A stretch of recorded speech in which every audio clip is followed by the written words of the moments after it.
I'm Inger Flem.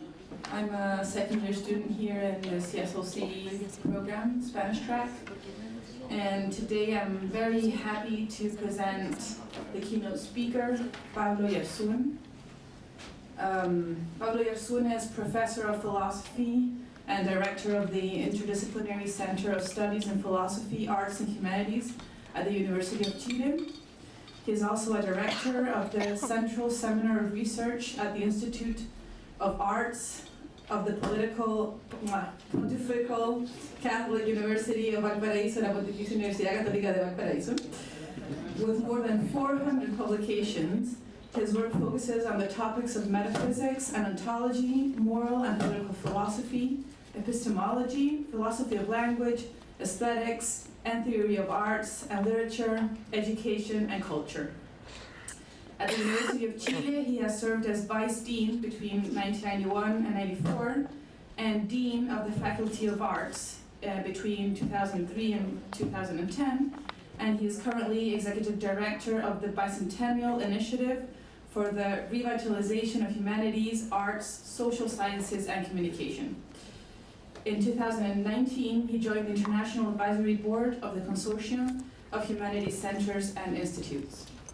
And today's talk by Pablo is titled The Land Where Nothing Happened.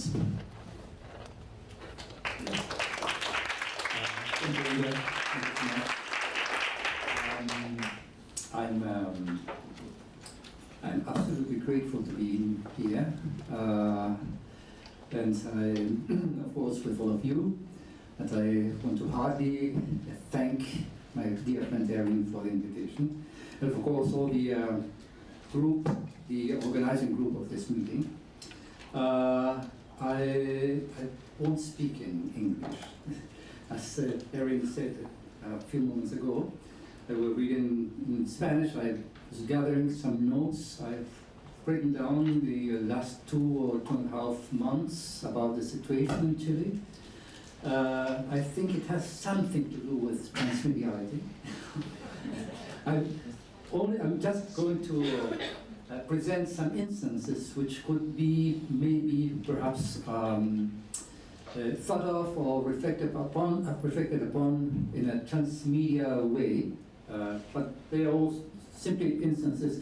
It's more about the politics, I would say. I'm recalling this wonderful book by Kantorovich. It's called The King's Two Bodies.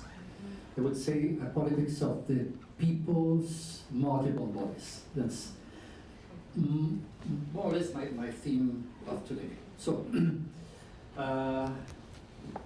apologizing again for not speaking in English, I begin.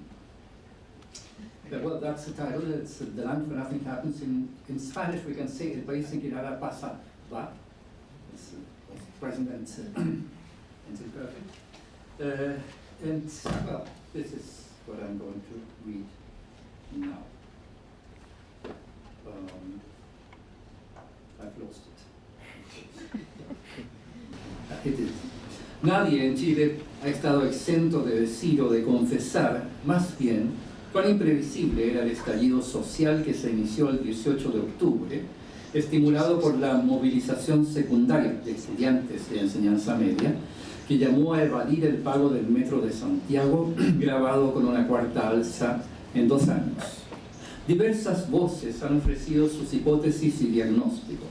Algunas de ellas se han caracterizado por contar con interpretaciones generales, asentadas sobre premisas a las que ellas mismas conceden indiscutido crédito. Sin embargo, tengo la impresión de que esas son las que más lejos están de entender lo que ha pasado y sigue pasando. Hay un rasgo que creo las caracteriza a todas, que las caracteriza por más o por menos, pero es un rasgo común. Sea su combustible el malestar, la arrogancia o la euforia, coinciden en leer el acontecimiento con lo que ya saben. Dicho de otro modo, aplican al acontecimiento una plantilla conceptual previamente asegurada.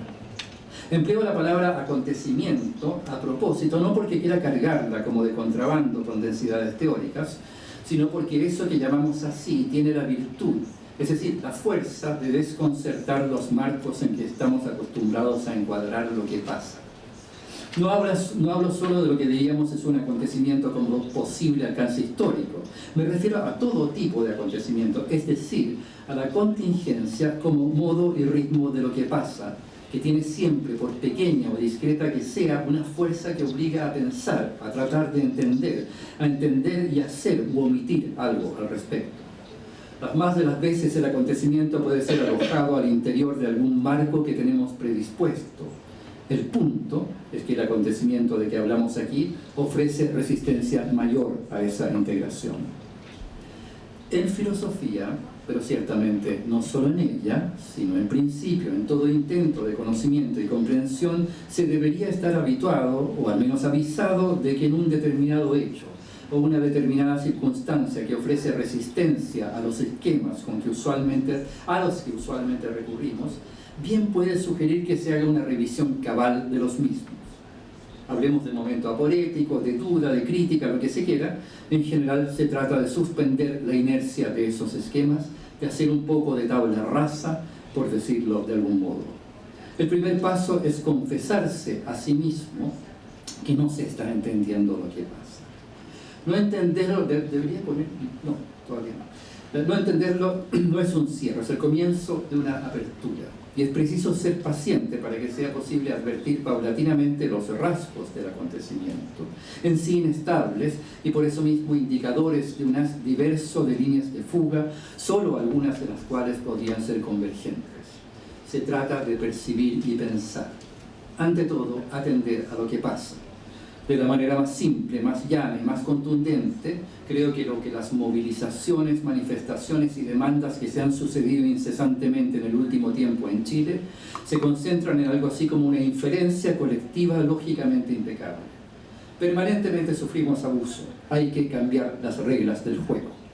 Ese es el sentido que tiene la demanda abrumadora de una nueva constitución y el proceso constituyente en que se encuentra el país, decidida por el pueblo, y también la exigencia de medidas específicas de máxima urgencia que permitan compensar el duro gravamen que el abuso impone sobre tantas vidas, empujándolas al límite de la subsistencia.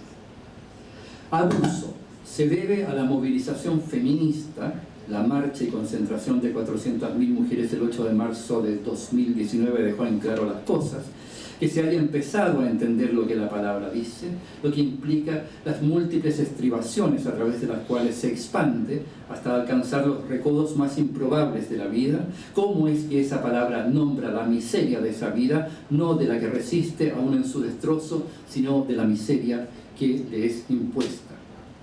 Cambiar las reglas, rediseñar el campo de los conflictos, de los intereses y las demandas, eso ya estaba implicado meridianamente en la movilización feminista, también en el conflicto mapuche.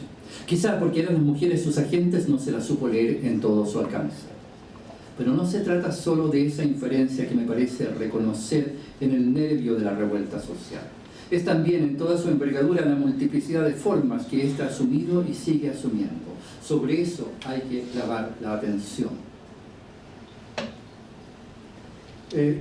Uno, debería tener un título por aquí.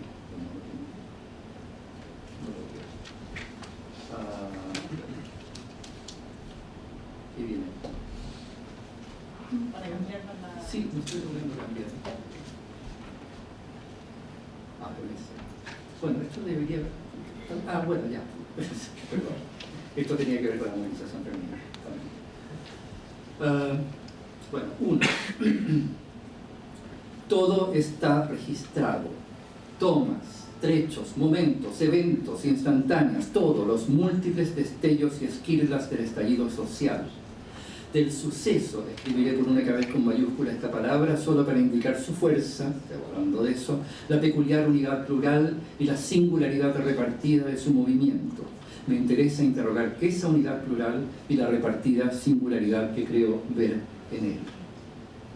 La preservación de las bases neoliberales impuestas por la dictadura durante todo el periodo de la transición, sin perjuicio del esfuerzo orientado a la disminución de la pobreza y a la recuperación parcial de derechos sociales, mantuvo intactos los dispositivos nucleares de esas mismas bases neoliberales.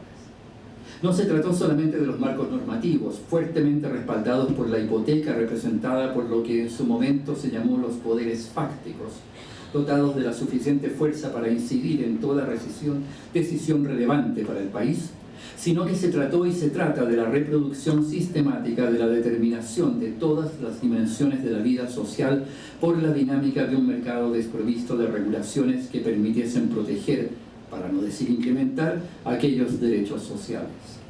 El efecto mayor fue el crecimiento significativo de la clase media.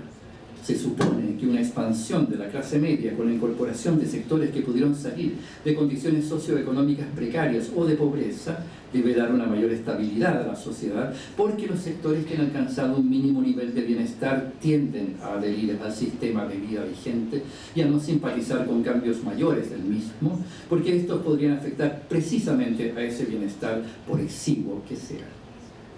En ese sentido, visto desde el punto de vista del sistema, dicha expansión es un insumo de su misma reproducción y perpetuación. Sin embargo, en el caso chileno, el logro de estos mínimos estándares de bienestar se alcanzó sobre la base del endeudamiento.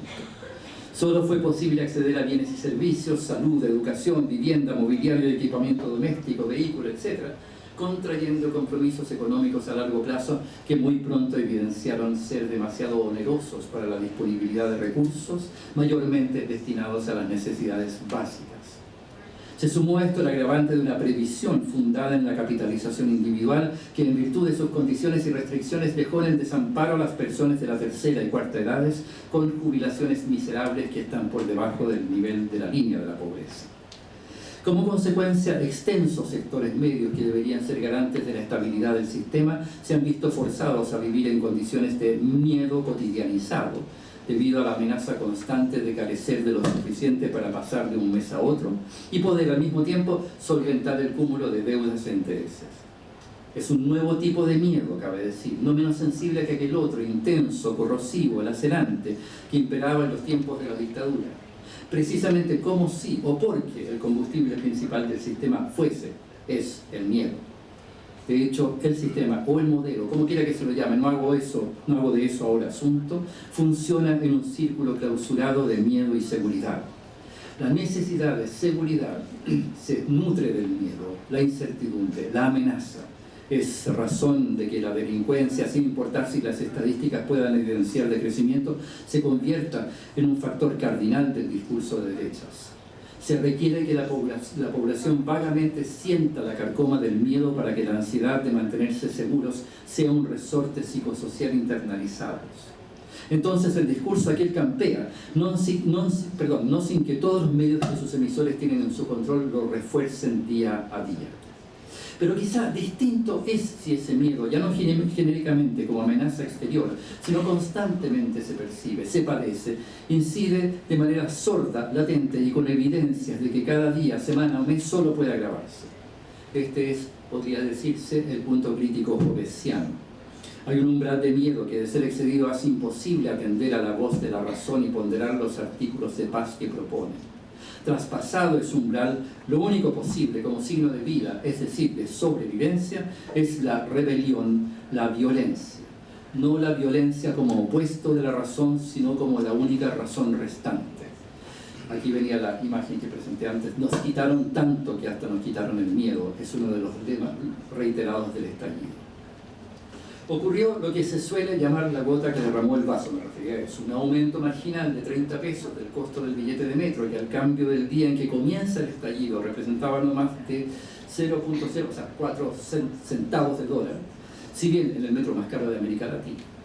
Estudiantes de la educación secundaria que ya en 2006 habían impulsado la mayor movilización de la historia del país en ese nivel formativo, en la revolución pingüina por el derecho a la educación, inician una campaña de acciones con el llamado EVAD.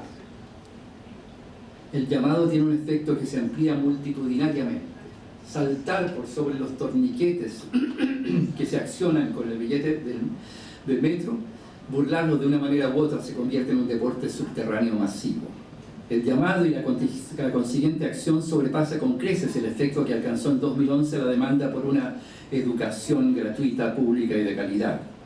No es difícil entender por qué, una vez que las cosas están a la vista, Perdón, no es difícil entender por qué, una vez que las cosas están a la vista. La gratuidad era precisamente una demanda. Tiene fuera de sí misma a la gente que puede y debe satisfacer la demanda, el Estado y sus poderes. Digamos que se mantiene, aún siendo una fuerza que llegó a poner en entredicho al gobierno al interior del marco establecido, esa demanda, reconociéndolo como el límite de su acción.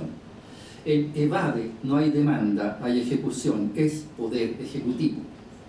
En 2011, por cierto, la estructura y performatividad de la manifestación cambió sin perder el sentido reivindicativo, asumiendo por una parte notas de carnaval y por otra enriqueciendo su carácter con la diversificación de los mensajes y la creatividad artística. Es verosímil pensar que este cambio contribuyó a la adhesión ciudadana al movimiento y sus demandas, y como se recordará alcanzó un peak más del 80%. Pero lo más decisivo del movimiento, de aquel movimiento del 2011, consistió en la transformación del sentido común. Y un cambio del sentido común es de las mayores consecuencias en términos sociopolíticos, evoca Gramsci. Solo unos pocos meses antes del comienzo de las movilizaciones a fines de abril de 2011, casi nadie había prestado oídos a quien postulase la gratuidad en la educación universitaria. Por mucho que se considerase excesivamente oneroso su costo, que en muchos casos hubiese evidencia de que éste no guardaba relación alguna con la calidad ofrecida y de que la idea de una educación pública pagada, provista por el Estado, pudiera sonar, si no contradictoria, al menos equívoca, existía una naturalización del credo neoliberal de los bienes de consumo. El concepto fue invocado en medio de la crisis por el presidente Piñera. Es obvio, decían los defensores del esquema, que si la educación universitaria le asegura, suponiendo que sea así, un retorno económico importante a su egresado, este debe pagar por su formación y saldar la deuda en caso que haya debido contraerla, lo que es mayoritario por supuesto, a la medida de los ingresos de los que se haya hecho beneficiario en virtud de esa misma formación. En breve tiempo esta idea, estrictamente solidaria de la identificación del estudiante con el cliente, quedó destrozada bajo una triple evidencia. 1. La educación es un derecho social.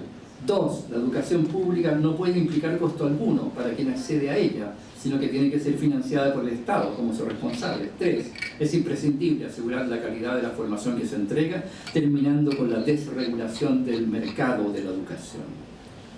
El sentido común coincidió en definitiva con la demanda: educación pública, gratuita y de calidad. En un país donde todo es bien de consumo a buen precio de mercado, hasta lo más elemental, por cierto que hubo de coincidir con la gratuidad, fundamentalmente. Pero evade toca los dos nervios más sensibles de todo el sistema: la corrupción y la colusión, sobre la idea de que los privilegios se alcanzan por medio de conductas delictivas o al menos éticamente impresentables. La acumulación de groseras evidencias, connivencias ilegales entre empresas para gravar el precio de cosas tan elementales como el papel higiénico. Y por cierto, los remedios: el financiamiento de campañas electorales por grandes capitales con el correspondiente cobro de favores, el robo a mano armada, habría que decirlo así, de recursos fiscales por parte de la alta oficialidad de las Fuerzas Armadas y policiales, se sumó a los casos de abuso y violación en la Iglesia Católica para debilitar del todo la confianza de la población en las instituciones fundamentales del país. Precisamente en un país donde esa misma confianza hace parte de la identidad de la población. Figura paradigmática de tales conductas el presidente de la República. Como dije antes, a diferencia de los nombres de que se componía la divisa fundamental de las movilizaciones del 2011, evade no se limita a designar una acción, sino que la realiza. Es un performativo, curioso ciertamente, porque combina imperativo e invitación. Dice: tú tienes la iniciativa, no tienes necesidad de esperar a que haya una respuesta de alguien a quien interpelas, ni necesitas que nadie satisfaga tu demanda, nadie más que tú mismo. Por otra parte, tiene una cara reveladora. Evade, así funciona el país, a punta de evasión. Toma tú la acción en tus manos, con tu cuerpo, salta el torniquete para desmontar desde dentro ese mismo funcionamiento.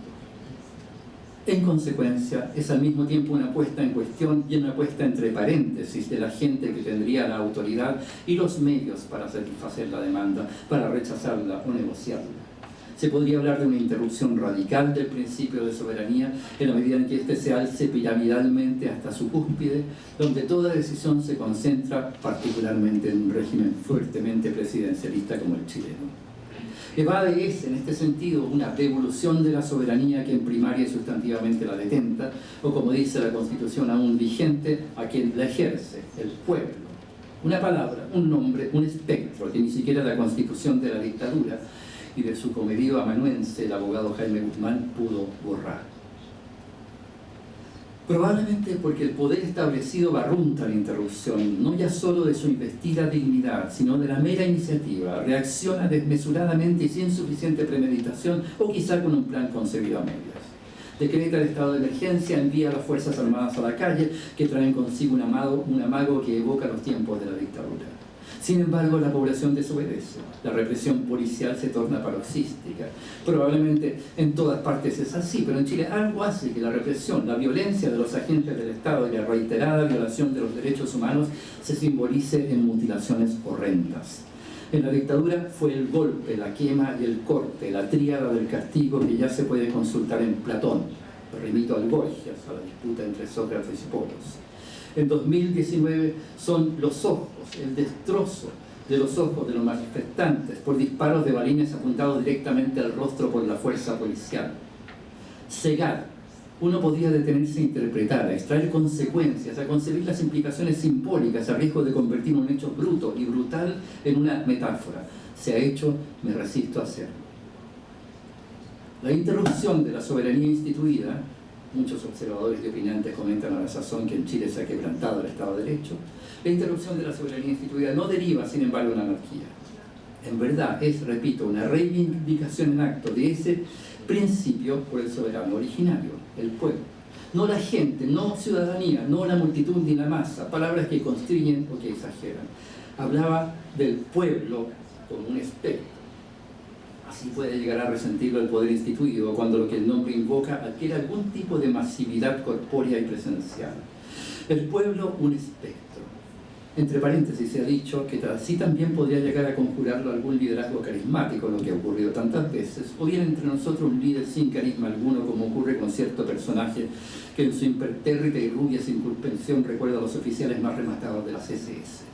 Cierro paréntesis. En cualquier caso, es un otro mayúsculo. La primera dama, Cecilia Morel, con sinceridad enternecedora, habló de alienígenas, a propósito de las multitudes marchando o congregándose en plazas y sitios públicos. Con similar inocencia confidenció una amiga, tendremos que reducir nuestros privilegios y compartir con los demás. Ciertamente es el modo en que una clase enclaustrada en esos mismos privilegios tiene por fuerza que ver a todas y todos aquellos que pululan fuera del claustro, los demás, y están de más. Pero me interesa lo radicalmente ajeno, alienum, que puede ser el susodicho pueblo visto desde la atalaya del poder. Alegar, como hizo el presidente a 2 días de iniciado el estallido, que se está, cito, en guerra contra un enemigo poderoso e implacable, hasta la cita, que no obstante es tan evasivo como indeterminado, sugerir que ese estallido y su violencia es digitado desde el extranjero, son otras piezas ejemplares de esta miserable mitología, que tiene sí su fondo de verdad. El alien llamado o sobrenombrado, poco importa, pueblo, es ese enemigo poderoso e implacable. Desde otro punto de vista, el mayor peligro que encierra esta palabra, pueblo, este nombre, sobrenombre, es que se crea, se suponga o se afirme enfáticamente que designa algo sustancial y sustantivo, algo que posee densidad ontológica. El pueblo, he dicho en otro lugar, es una ficción. Y ya sabemos cuál es la fuerza de una ficción cuando se cree en ella sabiendo que es una ficción. Su fuerza es la fuerza de la potencia pura, de la potencia como potencia. Cuando hablaba de una reivindicación en acto, que en sentido propio no tiene sujeto, no tiene un sujeto, porque ese presunto sujeto no es otro que la potencia del pueblo, o el pueblo como potencia. Cuando hablaba de esa reivindicación en acto, me refería precisamente a esto. Esa reivindicación ejercida en la calle masivamente es el acto de una potencia que toma cuerpo y se hace presente en el tiempo de ese mismo ejercicio. El tiempo es un dato esencial de esta potencia que en ese acto se afirma a sí misma como potencia en la diversa afluencia de quienes concurren y sostienen esa afirmación. Por eso el acto de esta potencia como potencia tiene el carácter de una asamblea y el tiempo de una copresencia. El término viene del francés assemblée, reunir, juntar, que a su vez deriva del latín assimulare, que contiene simul, a la vez, al mismo tiempo. Solo me limito a consignar estos datos, antecedentes, elementos, no sé bien cómo llamarlos. No podría dar cuenta ni explicar cómo han confluido, bajo qué impulso, siendo tan diversos y hasta heteróclitos, cómo han llegado a coincidir. Me detengo aquí. 2. Todo está registrado.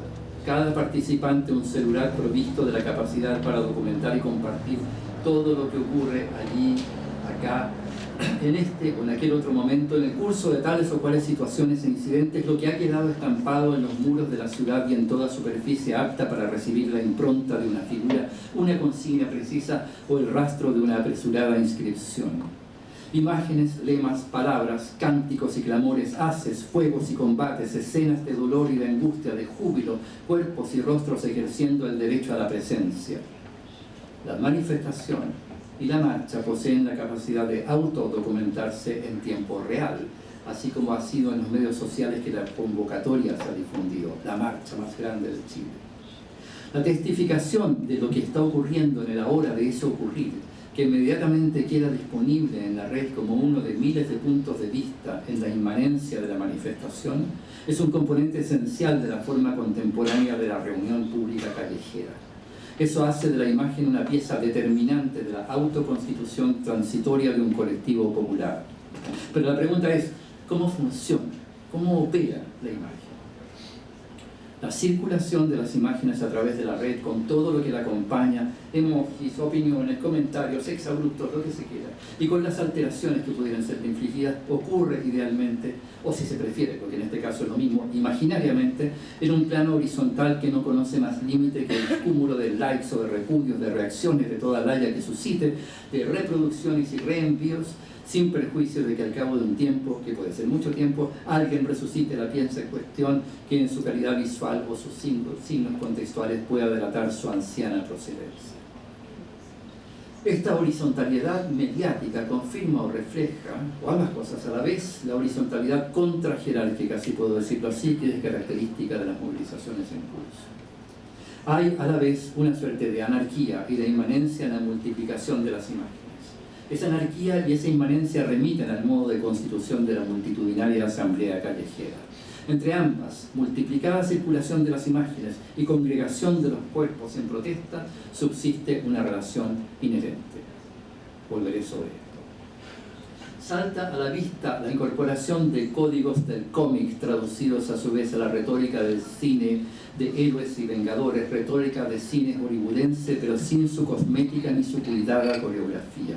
Surgen los iconos, el Pareman, el Nalcaman, la Baila Pikachu, la Señora de Morado y por supuesto el Negro Matapacos, legendario can callejero de las movilizaciones estudiantiles de 2011, inmortalizado con pañuelo rojo amarrado al cogote, convertido en el perro primordial de Chile junto a Washington, el quiltro de Condorito probablemente. Y estos mismos personajes dan lugar a su vez o sugieren nuevos cómics. Las imágenes gloriosas de la primera línea enseñan las poses, los gestos y las gestas de la gran épica cinematográfica, pero al mismo tiempo hacen presente su estricta vulnerabilidad, la precariedad de su equipamiento, la ausencia de todo poder especial que no fuese la del mero cuerpo expuesto y dispuesto al combate.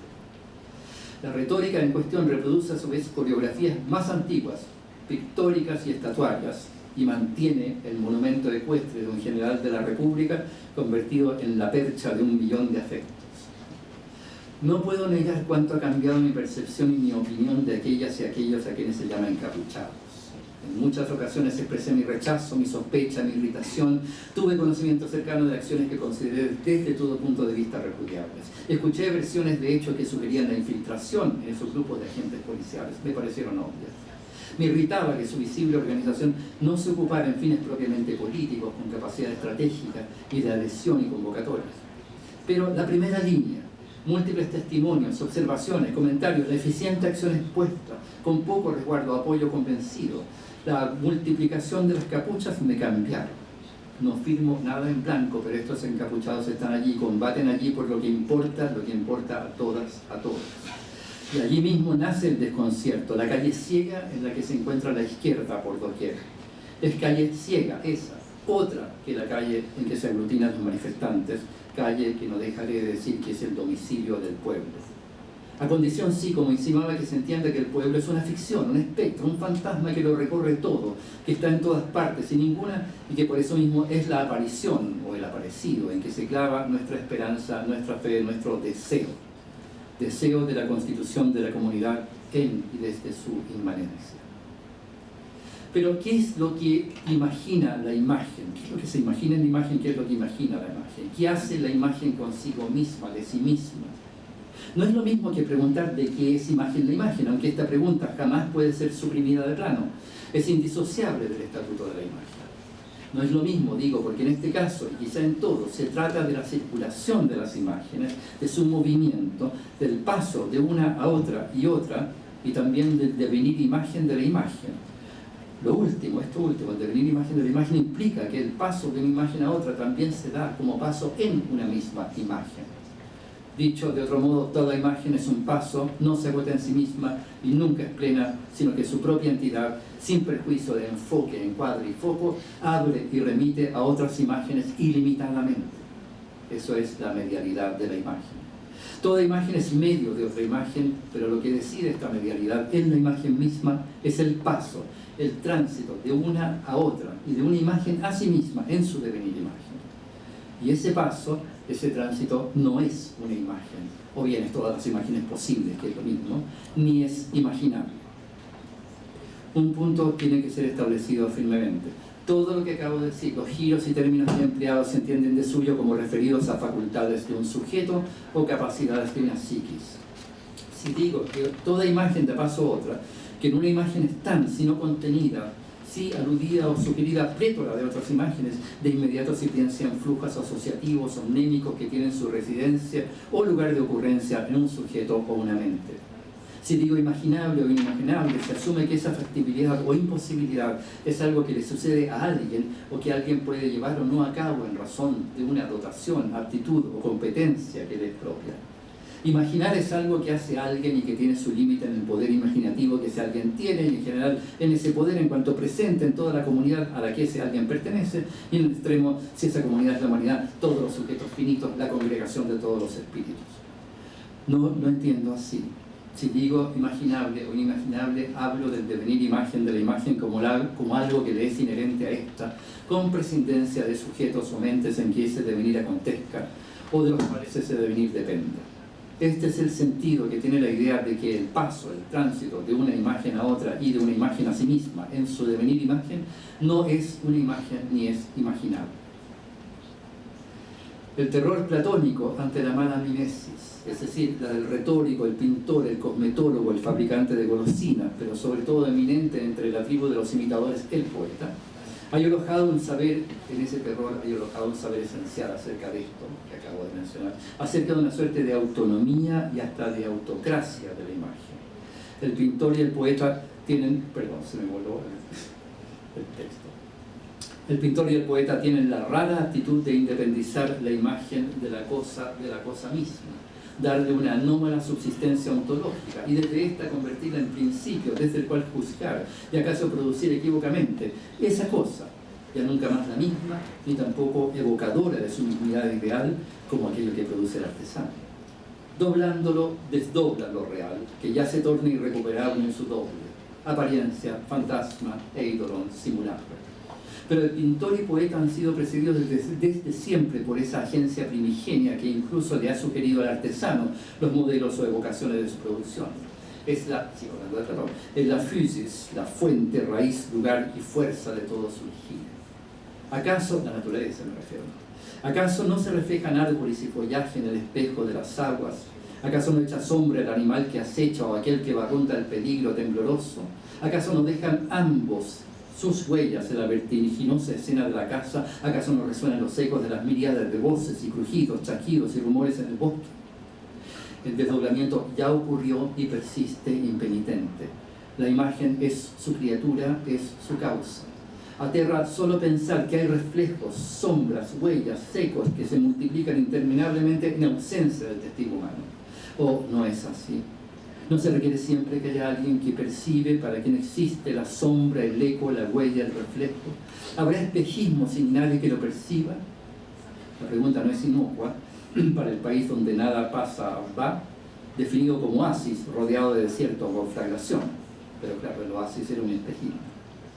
¿No ocurre acaso todo esto en la percepción? ¿No se define por ella lo ilusorio? Pero entonces la percepción tiene una rara condición. No solo la posee quien la tiene, y a quien afecta, también la reclama en lo exterior. Ella es un entremedio. Es el medio por el cual la naturaleza, sigo apelando a ese nombre, podría decir acaso lo real, es el medio por el cual la naturaleza, el medio en el cual, me corrijo, la naturaleza se relaciona consigo misma.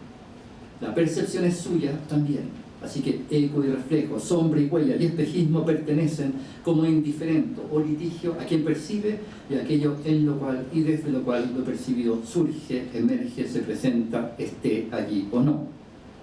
La physis ahí se desdobla, es ella y su doble, y ya se sabe que el doble siempre es más que dos. Un tercero y acaso un cuarto espectral de pena. Y la percepción es en sí misma precisamente porque no tiene mismidad en que reposar o refugiarse, transmediada. No es primariamente la percepción de un sujeto, la percepción de hecho es anterior a todo sujeto. En cierto modo Platón sería el primer pensador de la transmedialidad, si no fuese quizá por los retóricos, por Borges, por ejemplo. La cuestión es cómo se piensa ese trans. Trato de sugerir lo que alcanzo a ver, por eso insisto en aquella suerte de autonomía de la imagen, en virtud de la cual ella misma es heterónoma, se presta para cualquier uso y servicio, pero en perfecta indiferencia, celando su secreto. Insisto en la determinación doble de la percepción, siempre reclamada por lo percibido y el desde dónde de lo percibido. Insisto en el flujo que en ambas atestigua la huella, la estela, la sombra, la inquieta reverberación. Insisto en ese flujo. En castellano llamamos al lugar espacio o tiempo, espacio y tiempo en que tal flujo ocurre y que en esa medida griego lo hace posible entre medio. Evocaba hace un momento la expresión. Según nuestro diccionario estándar, el de la Real Academia Española, esa voz significa, cito, lo que está en medio de los extremos. Sin embargo, siguiendo la definición de la RAE, entre y medio, juntos, parecen redundantes. Se diría también alternativamente a lo que está entre los extremos, sin que la definición sufra mayor merma. La redundancia es acaso la inquieta reverberación. Pero es una redundancia productiva. Entre medio, no lo que está entre medio, sino ese mismo lugar, que es un lugar paradójico, donde nada está ni puede estar, que es en este sentido un no lugar, utopos, porque el paso y el flujo, a la vez que lo confirman, pues si no los hay, lo borran, lo consumen, si puede decirse así. Entre medio es aquello indesignable que facilita el flujo y a la vez hace posible a los extremos. Todo trans y todo extremo, posición, cosa, intensidad, sujeto, se deben a él. No es nada y es todo el lugar, o bien es el lugar crítico por excelencia, el no lugar desde el cual se define el espacio público. La dispersión de la asamblea y que se empeña por todos los medios de la fuerza policial señaliza precisamente lo crítico de ese lugar, usurpándolo, cancelándolo, negándolo. Un no lo cela, lo guarda, lo cierra, otro no. No un sí, otro no. Un tercero, al margen de todo sí y de todo no, lo conjura. La multitud se reagrupa. Vuelvo a las imágenes. De ellas, por cierto, hay diversas formas de lectura. Podemos verlas como fragmentos, retazos, encuadres fugaces, instantáneas, aun si son videos, y quizá quedarnos en un deambular como de galería, observando con mayor o menor atención a cada imagen. ¿Podemos acaso hacer el intento de extrapolar desde ellas el contexto general en que cada una se inscribe? Lo que sin duda es vano, no solo porque cada una es un fragmento, sino porque es un momento, es decir, un momentum, la instancia de una aceleración que es inconmensurable con cualquier otro, si bien todos son solidarios en un acontecimiento del cual son astillas y que es imposible de reconstituir a partir de lo que observamos, porque no sabemos la ley de su relación. Es precisamente la ley que falta, la forma de la ley que al mismo tiempo se anuncia y se sustrae en cada imagen. En ese anuncio y sustracción está la promesa de una totalidad, pero es radicalmente diferente a aquella que, por ejemplo, el espíritu que rememora íntimamente, que recuerda, estoy obviamente citando a Hegel, asume y apropia sin sustracción o con sustracción que siempre se apropia en su lento paso por la galería de todas sus figuras. Hablo, como decía, de Hegel, evoco el magnífico párrafo final de la fenomenología del espíritu. La totalidad que en este caso, en este otro caso, se anuncia y sustrae, a pesar de todas las apariencias, de todos los ímpetus, no es un telos, no es consumación, ni su amago o su contrahechura, siempre atroz. La totalidad está allí mismo, fugitiva a cada momento, en cada momentum es promesa, sí, pero promesa que se cumple sin consumarse en ese momentum, indecisa, improbable, imposible, pero siempre es posible en su misma imposibilidad, es decir, inminente. La inminencia es el tiempo de la promesa. Hay quizá distintos nombres para esa totalidad. Si se piensa en las manifestaciones multitudinarias, en los gestos y cantos, las improvisadas coreografías, la efusión de las voces y los afectos, la evidencia de los cuerpos, en las múltiples escaramuzas con la fuerza policial, caracteriza la movilización en Chile la total ausencia de emblemas partidarios. Banderas chilenas y mapuche han sido los emblemas, los únicos emblemas enarbolados en las manifestaciones. Banderas chilenas, algunas negras con la estrella blanca, que son de lectura múltiple, colores simbólicos de clubes de fútbol enarbolados con las barras bravas, pero no en discordia unas con otras, sino solidarias. Banderas que no expresan una pertenencia, sino un deseo, una aspiración, e insisto en la palabra, una promesa. Ello hace de la reunión multitudinaria algo muy distinto de la declaración de la positiva procedencia o raigante. No venimos de ninguna parte, nuestro origen está borroneado y acaso mutilado, somos bastardas y bastardos, solo podemos, solo queremos ser hijas e hijos del pueblo, madre primordial que nunca estuvo, padre que no fue. Precisamente el hecho de que no haya contenidos sustantivos que la muchedumbre congregada reivindique o postule es lo que permite entenderla como pueblo y concebirla como portadora de una promesa que se sostiene exclusivamente sobre su propia performance, hasta que valga la pena vivir, hasta que la dignidad se haga costumbre, hasta el tiempo enarbolado de la promesa. ¿Qué promesa es la que se formula y se compromete en las frases que vocea el conjunto de esos cuerpos, afectos y existencias volcados a la calle? ¿Qué promesa se sella en nombre del pueblo? ¿Qué promesa circula y toma cuerpo en todas y todos ellos como pueblo? El pueblo, siempre entrecomillado, ese que hoy ocupa las calles y las plazas en mayor o menor número en afirmación y testimonio de sí, es la promesa de un común allí donde éste puede llegar a ser o es llanamente insostenible, imposible. Es una promesa comunista en un sentido que sigue pendiente, que siempre sigue pendiente. Canta la muchedumbre o quizá un pequeño grupo, alguien en una esquina o en una plaza, el pueblo unido. El pueblo unido habla del espectro, lo dice la insistencia espectral del pueblo, y es dicho por este mismo, espectral, no trascendental. No es la unidad del pueblo como ideal regulativo, hipótesis necesaria o postulado sin el cual soberanía, gobierno y autoridad serían impensables o inconsistentes. El pueblo es inmanente, es de esta tierra y experiencia, es el límite de toda experiencia común a que pudiésemos aspirar y la frontera siempre abierta de la tierra sin muros ni vallados. Es, insisto, una promesa. Jamás, jamás será vencido, mide la magnitud de esa promesa. Pero las imágenes, lo que intento pensar como el paso, el movimiento, el momentum de la imagen y las imágenes, el trance, el entremedio, las imágenes de la marcha, de la asamblea, de la manifestación y la protesta multitudinaria, de las múltiples escaramuzas con las fuerzas represivas, no son solo imágenes de, a manera de inventario visual archivable como registro o testimonio. En su juego de cruces y cruzas, de parciales, locales y a la vez abiertas referencias de unas a otras, evidencian lo que antes llamé el modo de la asamblea callejera. También a ella la define el paso, el trans y el entremedio. Lo que importa en ella no es la aglomeración, no es masa compacta. Lo que importa es el espacio, a veces mínimo, que hay entre un cuerpo y otro, entre una y otra pasión, porque ese es el espacio del encuentro, la mera posibilidad de un común allí donde nada común pudiese haber. Esa es la proeza, esa es la potencia. Todo está registrado. Los enfrentamientos, las luchas casi callejeras, la profusión de incendios, muchos de ellos de dudoso origen, el destrozo selectivo de inmuebles, el pellaje y los saqueos, la asolación en las poblaciones, la represión extrema de las fuerzas policiales, los cuerpos ensangrentados, las mutilaciones.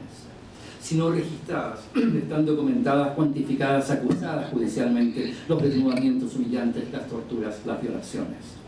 La palabra genérica, por cierto, es violencia. hablaba del tiempo de la promesa. Es el tiempo más exigente porque es tiempo que abre el tiempo más allá de su clausura en un presente dado que los beneficiarios de este quieren perpetuar. Ese tiempo no se da sin más, no viene ni pulsa gratis. Aquellos beneficiarios suelen llamar a todo acto y empeño que busque el quiebre de la clausura violencia.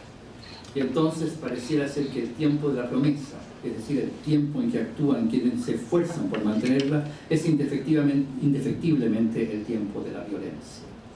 Y a menudo lo es, ahí donde la violencia es padecida y ejercida porque padecida y vuelta a padecer porque ejercida.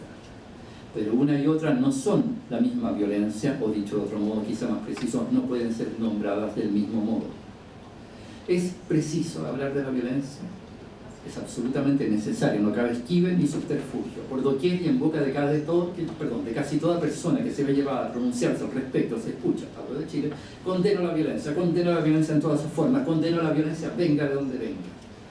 Son expresiones rápidas, indeliberadas, automáticas, como si fuesen dictadas por una imposición irrebatible que solo haciéndose censurable o culpable se podría desobedecer. Si no la condenas, entonces la avalas en sordina. Si dices comprender la violencia en que incurren grupos e individuos quizá marginados sociales, pero no adhieres a ella, ¿por qué antepones esa comprensión y no la explícita condena? ¿Por qué te demoras en decir que no la justificas? Se exige, pues, la condena de la violencia. Desde luego este requerimiento, esta imposición que no admite réplica, la formula hoy por hoy sobre todo un gobierno y una derecha exasperada, interesada en arrinconar a sus adversarios políticos, empujarlos al rincón opuesto a aquel en que ella misma se encuentra. Y gran parte de esos adversarios, algunos acaso con un dejo de desasosiego, de mero aturdimiento, ceden a la exigencia, a la imposición. Muchos son partícipes de la condena sin matices como una suerte de reflejo condicionado. La figura es patética y a la vez peligrosa y es considerada a mínima distancia escandalosa como esa imposición de obedecer. Pues bien, es preciso desobedecer. De otro modo se puede caer en confusiones y errores que tienen consecuencias. Hay pruebas de ello. Y esa misma imposición es violenta. En este tiempo en Chile ha prevalecido un discurso dominante que se resume en aquellas frases y que es impulsado por un gobierno que pone las medidas policiales y represivas, socapas de orden público, por sobre las demandas y necesidades sociales y que es acatado en la pauta de los medios y de manera no menor en el Parlamento.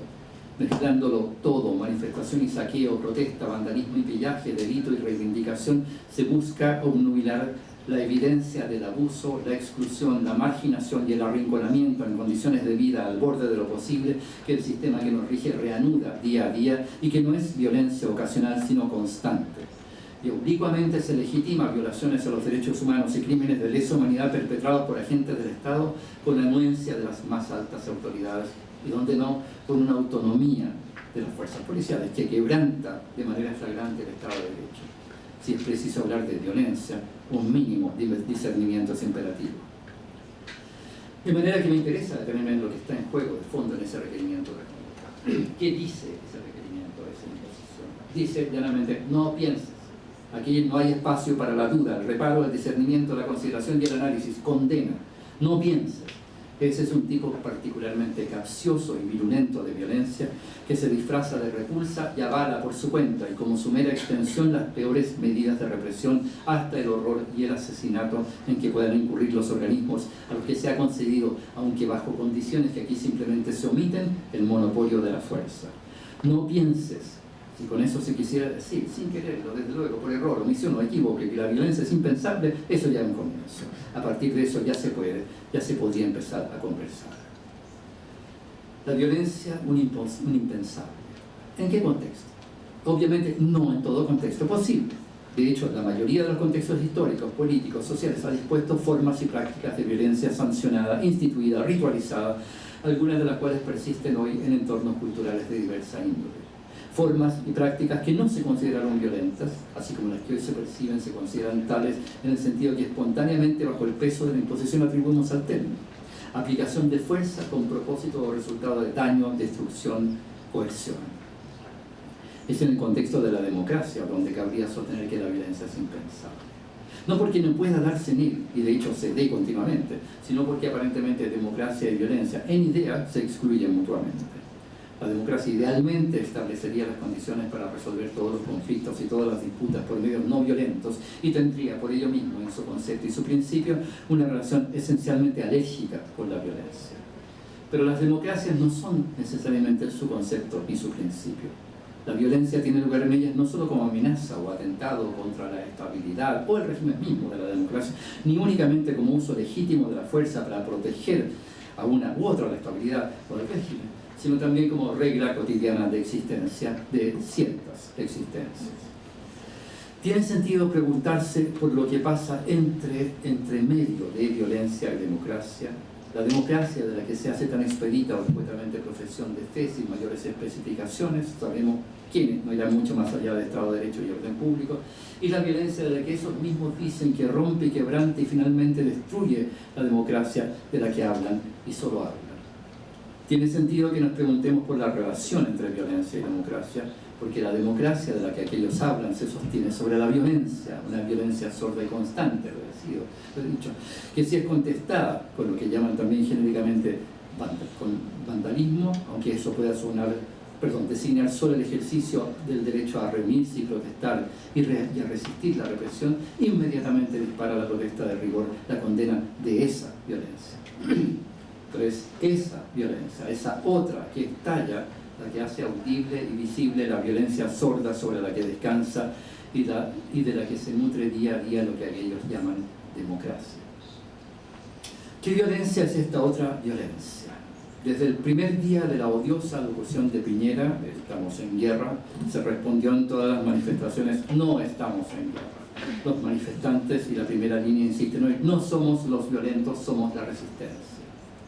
Y es preciso señalarlo, la violencia que eventualmente tiene lugar en las marchas y concentraciones opera sobre cosas, y las más de las veces de manera selectiva, como dije antes, la violencia represora del gobierno opera sobre personas. Nada de extraño tiene que para el régimen imperante y su soporte político, económico y tendencialmente militarizado, las cosas, es decir, la propiedad privada y pública, que se trata en buena medida como si fuese privada, valgan tanto y más que las personas que se manifiestan y que ya son latentemente criminalizadas por el hecho de manifestarse. Y es precisamente la manifestación, como quiera que ella se haga y se cumpla, pero ante todo, por cierto, el cuerpo presente, lo que contiene latente una referencia a la violencia. La contiene particularmente en todas aquellas y todos aquellos y aquellas que exigen no seguir siendo excluidos, no ser victimizados permanentemente para sostener un sistema que les cobra subsidio para el enriquecimiento de unos pocos, subsidio consistente en precariedad, vida, dignidad. Dignidad, sí, es la palabra en que convergen todos los afectos y pensamientos del estallido. Dignidad, el nombre con que los manifestantes han rebautizado la Plaza Baquedano o Plaza Italia, centro álgido de las declaraciones y de la declaración en cuerpo, de las concentraciones y de la declaración en cuerpo y acto de estar allí. Entre paréntesis, no estoy ni ahí, era la frase conservada de los 90, refunfuñada sobre todo por una juventud marginada y discriminada, que no veía otro horizonte para sus vidas que el eriazo en que permanecía obligada a deambular. Hoy la frase es, con todo, sino para qué. Estar allí, decía manifiestamente, ejerciendo el derecho a la presencia, figurar en la presencia, poner el cuerpo y resistir. Hannah Arendt definió famosamente la violencia por su instrumentalidad, por su calidad de medio para la consecución de fines en el interés expreso de disociarla esencialmente del poder o de disociar el poder de la violencia. Me inclino más a entender la violencia a la Benjamin, concibiéndola a partir de la medialidad del medio como principio, con prescindencia de los fines a los que su uso pudiera dirigirse. Pero a la vez me interesa pensar lo que llamaba el movimiento manifestativo, que en Benjamin pertenece a la esfera del mito, como una suerte de vestíbulo, de umbral a partir del cual la violencia es posible. Pero por cierto que aquí se juega la cuestión de la instrumentalidad también. Lo más peligroso de la movilización social en protesta y demanda es permitir que su resistencia quede capturada y subsumida bajo el genérico violencia. Y eso que es el estigma fundamental que el poder establecido quiere imprimirle indeleblemente a través de todos los medios de que dispone, incluidos el montaje y la mentira, también puede ocurrirle desde dentro a esa misma manifestación. También puede haber acciones en el seno de la asamblea callejera que presten visos a la marca y al estigma, por distintas en su carácter y específicas que puedan ser. El peligro, y en esto está en juego, es pasar de lleno a un estado de democracia violenta, es decir, una que en nombre de la seguridad como principio supremo, como aquello que ante todo la supuesta democracia debe proveer, restrinja acentuadamente derechos, extienda el repertorio de actos considerados delictivos, criminalice determinadas conductas y hasta modos de presencia pública. Entre nosotros tenemos flamante la ley antisaqueos y la ley anti-encapuchados, esta última que impone penas a quienes oculten su identidad de alguna manera en un contexto de desórdenes públicos. O sea, usar un sombrero puede ser peligroso. Y finalmente, que proporcione, vuelvo a lo que estaba diciendo, que lleguemos a un estado de democracia violenta que proporcione grados de inmunidad, es decir, de impunidad a la acción de las fuerzas policiales. Y ese estado se está incubando. Voy terminando. ¿Qué pasaría si el pensamiento de la democracia, si la afirmación y la defensa de la democracia hoy exigiese pensar radicalmente la violencia? ¿Qué pasaría si la violencia fuese inherente a la democracia como tensión originaria e insuprimible, si bien acaso negociable, reducible? ¿Qué pasaría si la democracia no fuese sino el programa sostenido de una reducción de la violencia en todas sus formas? Y lo es, ciertamente, es parte sustantiva de su consabida definición. Pero ¿qué pasaría si por eso mismo tuviese necesariamente que haber una relación esencial y originaria entre democracia y violencia? El horizonte de la democracia no es la reducción de la violencia, sino su traducción, precisamente en el momento a partir del cual ella es posible. El estallido ha hecho emerger, y este es acaso su hecho, su factum fundamental, ha hecho emerger un fondo primario, una brecha en la articulación social establecida, en el modo de ser ordenadas, reguladas y administradas las relaciones e inscripciones sociales. Ese vacío hace posible una rearticulación imprevisible de lo social por lo social mismo. Es un vacío y a la vez un suspenso, de hecho una alteración del tiempo de lo social, de la normalidad temporal regulada por el trabajo y el consumo, que sugiere la inminencia de una temporalidad radicalmente distinta, cuyo índice, si puede decirse así, es la transitoriedad. En ese vacío y suspenso, en ese entremedio, prevalece el espectro llamado pueblo, tanto como prevalece la posibilidad inherente, indeleble de la violencia.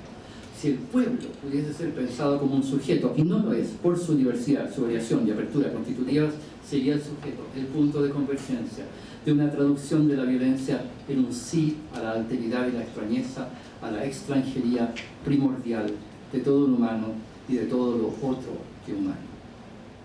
Con muchas dudas voy a agregar una última imagen que es un video, en realidad. Después verán por qué tengo dudas de agregar ese video. Creo que tengo que darle marcha. ¿Cómo se hace funcionar esta cosa? Ahí.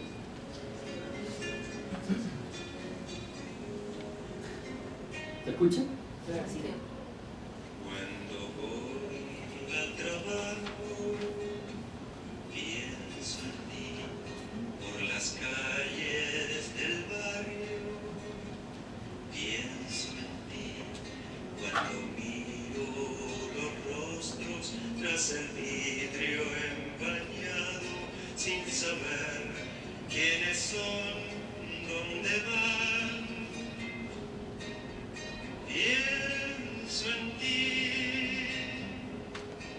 mi vida, pienso en ti,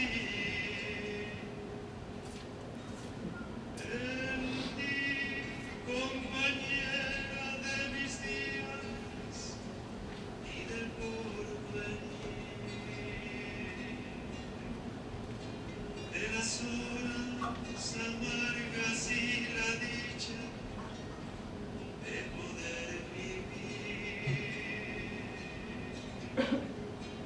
elaborando el comienzo de una historia, sin saber el fin.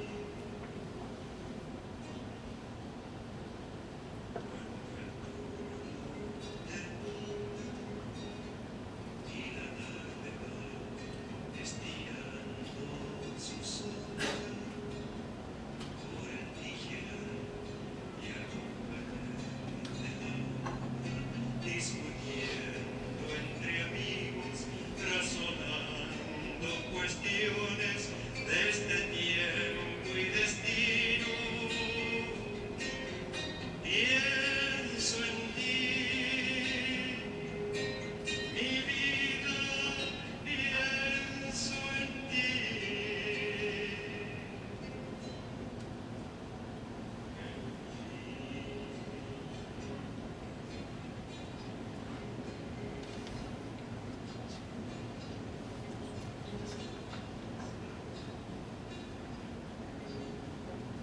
Bueno, eso es. Gracias.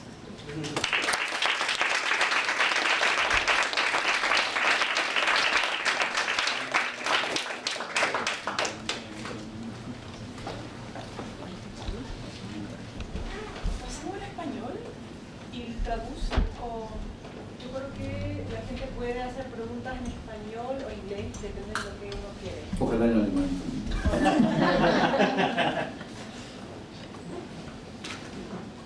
Bueno, se abren las preguntas, any questions? Ronald. Pablo, gracias.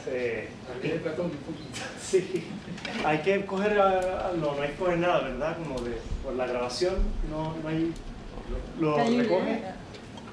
Do you need to speak on the phone? No. On the micro? Okay, perfecto. Voy a tratar de ser coherente porque la charla ha sido apabullantemente rica y ahí estoy con jet lag, así que tengo una pregunta, comentario que se puede expandir como a varias direcciones. Quería volver sobre la sección sobre la imagen. Y quizás como invitarte a que hables un poco más, con mayor detenimiento, sobre el momento del devenir imagen de la imagen, que rápidamente identificaste como un momento que en sí no es una imagen.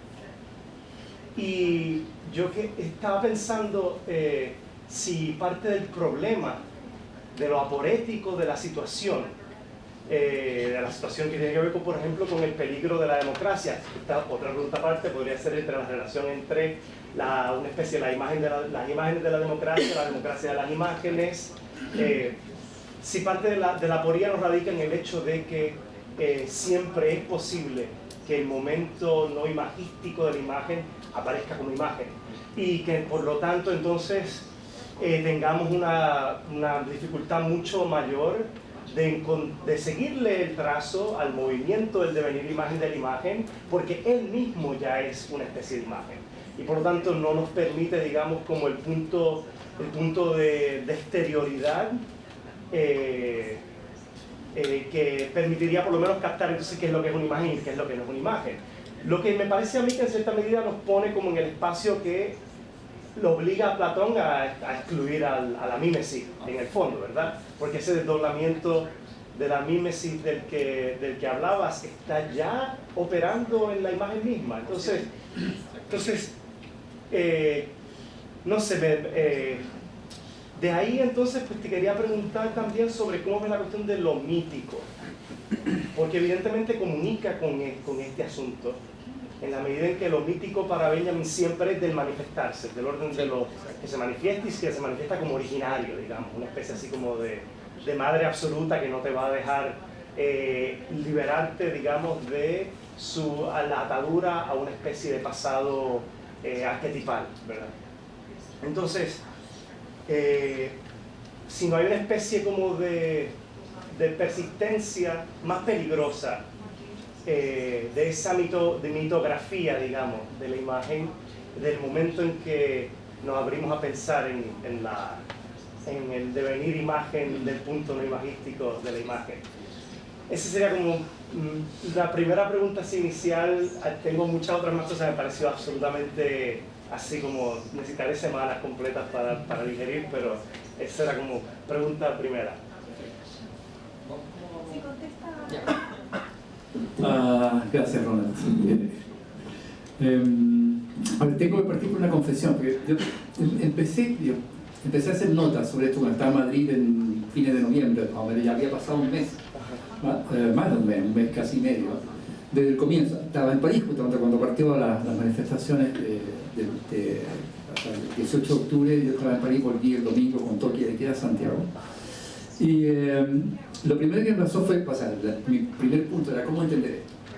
Y también era la pregunta si era necesario entender. También había una pregunta muy básica. Y empecé a saturarme de lecturas de cosas que aparecían en los medios sociales, en los medios públicos, en la prensa, en la televisión, en todo ese tipo de cosas. Discursos, miles de discursos, y me parecía que la mayoría de ellos coincidían en lo que decía al principio, aplicar categorías que ya se conocen Y entonces transparentar, por así decirlo, hacer o iluminar los hechos que estaban ocurriendo con cosas que nosotros sabíamos sin dejar que los hechos nos pusieran en entredicho a nosotros mismos, en nuestra capacidad de pensar y de entender. Para mí, entonces, el punto fundamental era ese. Y empecé a escribir notas para mí, no tenía ninguna intención de publicarlo ni de comunicársela a nadie, sino que simplemente como para yo ir trabajando esa incomodidad, por así decirlo. Que una incomodidad inherente, porque uno, o sea, es como el oficio de uno, tratar de entender, pensar esas cosas y todo eso. Entonces, por eso pensé, bueno, lo primero que tengo que hacer, si no lo único, es pensar en la imagen. O sea, las imágenes me ofrecen un espacio interesante para poder, es como si dijera, la imagen me puede ofrecer una resistencia a mis categorías, que mi capacidad de discursiar sobre esos hechos, sobre los hechos los cuales que registran esas imágenes, no tiene. O sea, me perdí en la frase, así que no sé si estoy terminando en la frase. Lo que trato de decir es que cuando uno trata de discursiar sobre esos hechos, le resulta en el fondo más fácil. Con las imágenes se hace más difícil. Yo sé que no di una presentación buena en el sentido como para sugerir esa cosa, esa resistencia. Es más estética la cosa que dice, pues no debería ser tan estética. Era también mi duda respecto al video final, de presentar ese video que está al borde del kitsch. Entonces, pero claro, yo estaba buscando un video de un violinista. No sé si ustedes conocen los edificios que se llaman guetos verticales en Santiago. Son edificios construidos muy recientemente para habitar ahí, alojar ahí a los inmigrantes, y que a cada rato explotan cocinas, muere gente por los incendios. Es una cosa horrible eso. En uno de esos edificios hay un violinista, que es un chileno, un violinista que empieza a tocar el derecho de vivir en paz. Y se empieza a sumar gente, y ese es el que yo estaba buscando, porque me parecía interesante la cosa colectiva y no esta cosa más individual, es decir, donde todo lo que uno podría pensar manifestación pasa a un segundo plano, para ofrecernos la imagen hermosa de estos dos encapuchados bailando, como demasiado fabricante. Pero bueno, no, tampoco podía evitar, porque además la canción de Víctor Jara me encanta. Pero bueno, el asunto es que tú apuntas a una cosa que yo creo que es absolutamente central. Por eso partía por la confesión, o sea, cómo encontrar algo que me obligue a pensar independencia. Es imposible que uno se deshaga de todos sus presupuestos, pero que me obliga por lo menos, o me ponga en entredicho la mayoría de esos presupuestos deseablemente. Entonces, ese era mi punto con la imagen, y en ese sentido que trataba de entender, y por supuesto no lo estoy diciendo de una manera, como diría, suficientemente reflexionada, en esto del devenir imagen de la imagen, trataba de decir, o sea, el devenir imagen de la imagen, esta especie de circularidad ilimitada de la imagen de una a otra, una especie de ir de una imagen a otra, y una suerte de autonomía e independencia respecto a nosotros mismos como los sujetos capaces de, por así decir, percibir, procesar, etcétera, esa imagen, sino que esa autonomía es la cosa platónica, la autonomía de la imagen es la cosa aterrorizante, tiene la propia naturaleza, que tiene lo real, etcétera, que es el desdoblamiento permanente que resulta siempre más que todo. Para el geómetra Platón eso es aterrador, que 1 más 1 sea siempre más que 2 es algo horroroso. Entonces, bueno, por eso el punto era cómo pensar ese devenir imagen de la imagen, cómo pasar de una imagen a otra autónomamente, o sea, haciendo ejercicio de la imagen de su propia autonomía, y cómo es que deviene una imagen en imagen, ella misma. Entonces, trataba de entender, aquí tiene que haber un punto ciego, por supuesto, pero no un punto, el punto de la resistencia, eso lo está tratando de entender. Aquí tiene que haber un punto ciego, que es ciego para mí, pero como es, y creo que lo que tú dices es súper, no sé si, cómo decirlo preciso, se me ilumina mucho, lo que no puedo pensar todavía, es que el peligro está en que yo sí puedo intentar, ¿cómo diría?, producirme una imagen de eso que es en sí mismo inimaginable, que es el punto ciego. Es el momento en que yo recurro, por así decir, a mis protecciones, a mis seguridades, a todos mis conceptos apotropaicos y a mi propia imagen apotropaica, que son probablemente imágenes con las cuales yo lo que intento es como conciliarme angustia ante esa ceguera, ante esa absoluta imposibilidad de penetrar eso que esto uno debería, no sé si esto sería lacaniano, no tengo la menor idea, pero sería como lo real de lo real, por ejemplo. Como ese punto que me interesa.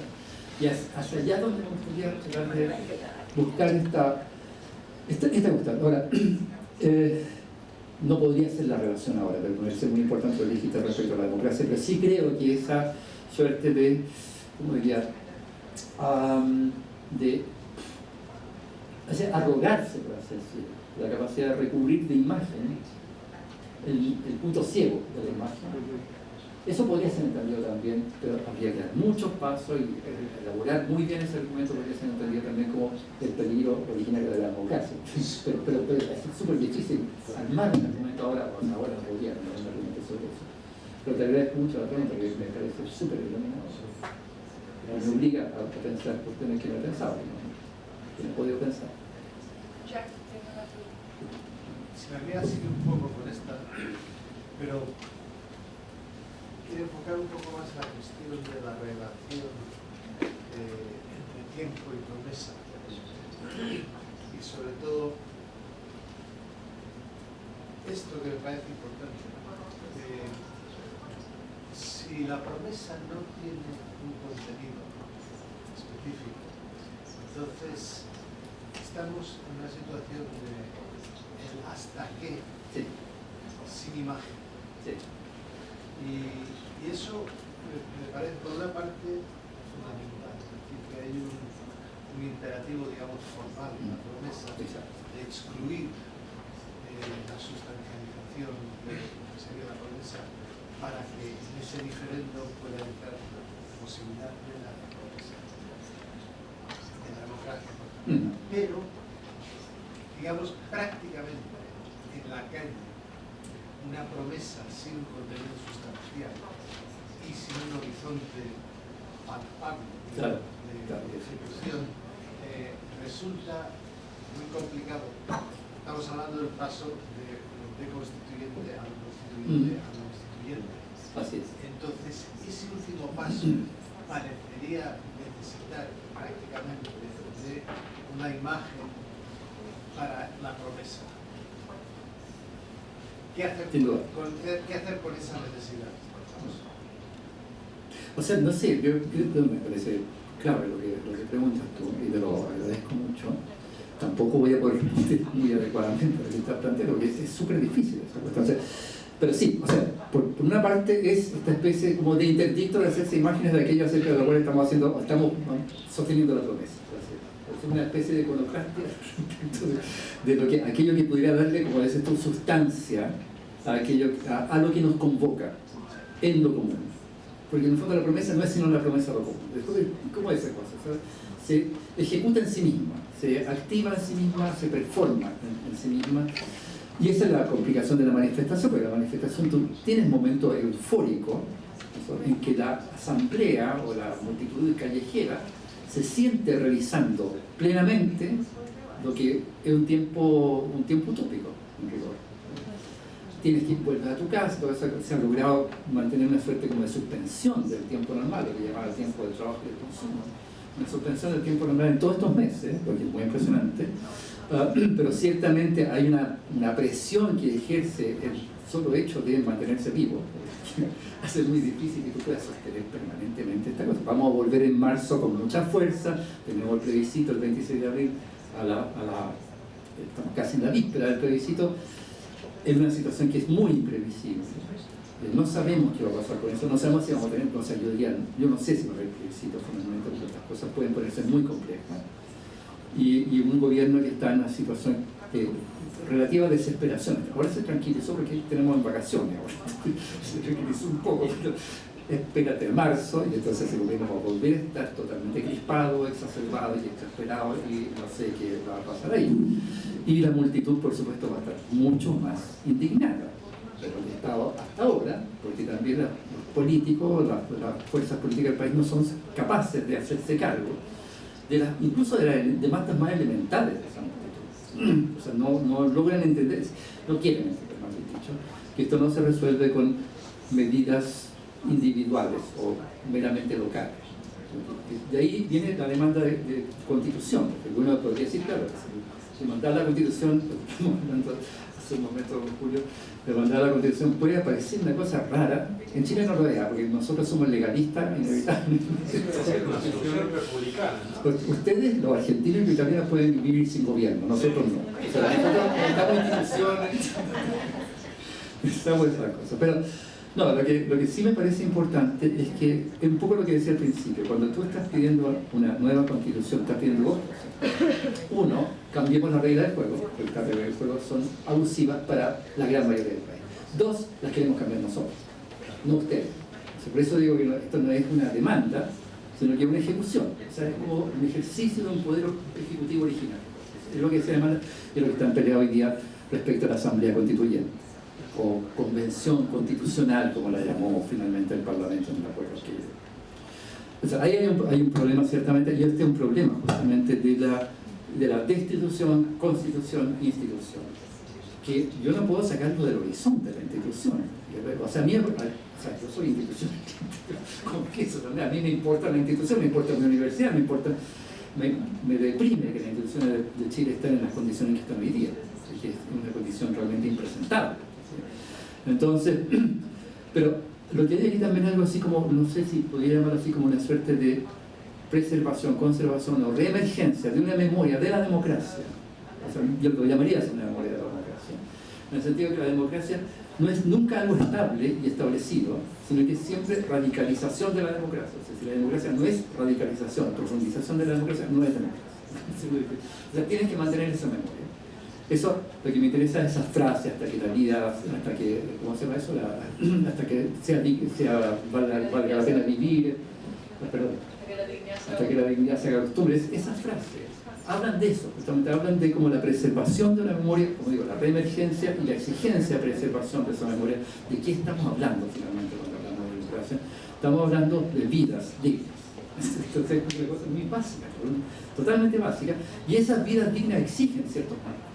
Exigen ciertas instituciones, no cualquier, ni cualquier modo de administrar esas instituciones, de poner en funcionamiento, de proponer soluciones para los problemas de la gente. Todo eso, esos problemas no se... O sea, es como si uno dijera, lo que estamos diciendo es que la democracia, ni siquiera estamos diciendo que la democracia sea inclusiva, porque sabemos que las distintas formas de inclusión siempre implican exclusión. O sea, para incluir tú tienes que excluir algo. La democracia es no exclusión. Ese es como un poco lo que trataba de decir al final, tiene que ver con eso. O sea, una emergencia o reemergencia y preservación, exigencia, preservación de que la memoria es siempre profundización, perdón, de que la democracia es siempre profundización de la democracia y es no exclusión. O sea, eso te mantiene abierto el espacio. Pero claro, es un espacio hiperfrágil. O sea, nosotros estamos experimentando la fragilidad hoy día en Chile de eso. Lo estamos experimentando también con ansiedad. Como usted decía, no sabemos lo que va a pasar. Yo tengo muchas temores respecto a esto. Es decir, puede ponerse muy feo. En Chile hay una derecha que está muy preocupada, hay una derecha que está preocupada de lo que está haciendo la otra derecha. Está temiendo que la otra derecha nos conduzca, por supuesto, a la manifestación en la calle, a una situación en que el gobierno se extreme y apele a la fuerza armada, se apele a la militarización del país. Lo cual, en el contexto actual, para esa derecha, la primera que mencionaba, podría convertirse en una guerra civil. O sea, no es tan fácil que tú mandes al ejército a la calle y que ese ejército no se divida. Y yo creo que ese es un temor, no lo tengo, no he conversado con ninguno de los de esa derecha que me parece más racional y de los que vale la pena conversar. Pero creo que ese temor está presente. Y ese temor tiene que ver también con los puntos en los cuales tú tienes y tienes que conversar con la derecha, con esa derecha, que por lo menos está más abierta obviamente estamos hablando de negociaciones, obviamente estamos hablando de momentos que tienen que ver con lo constituyente, donde no puedes pensar que el país se vaya a constituir sin derecha. No puede existir esa ilusión. O sea, la derecha es el que viene extirpado, como posición política, social, como modo de vida, como forma cultural, o sea, como demócrata también. Hay 3 preguntas, las hacen todas y luego Bueno. responden. Ya. Tarek, Natalie y Natalia. Ok, entonces yo quiero volver a esta cuestión del devenir de la imagen, ¿no? Y hay algunos puntos que me gustaría que clarifiques un poco. Dijiste que el pueblo es una promesa, y es una promesa que siempre está inmanente e inminente, y siempre es como potencia, ¿no? Me gustó mucho cómo también conectaste esta parte de tu plática con la noción de la imagen como trance, ¿no? Y ahí quiero hacer una pregunta, ¿no? ¿Sería posible para ti pensar la imagen no solamente como forma, sino una relación, una nueva reformulación del biomorfismo? Pero pensar la imagen como relación, no como un contrato social, o por lo menos una reconfiguración del contrato social, pero que nos lleva a una definición de pueblo, de promesa, como tú dijiste, pero como algo que tiene una relación no isomórfica con el territorio físico. Y me gustaría escucharte hablar un poco dentro de este tema. ¿Cuál es la relación de este exceso que llamamos imagen con el nuevo tipo de relación que rende posible lo imposible? Pero para mí eso sería un anarquismo, no sería un comunismo. Sí, sí, sí. Esta atención Sí. que me interesaría. Sí. Sí, perfecto. ¿Me entendiste? Sí, sí, sí, entendí. Te lo recuerdo. Te lo voy a hablar.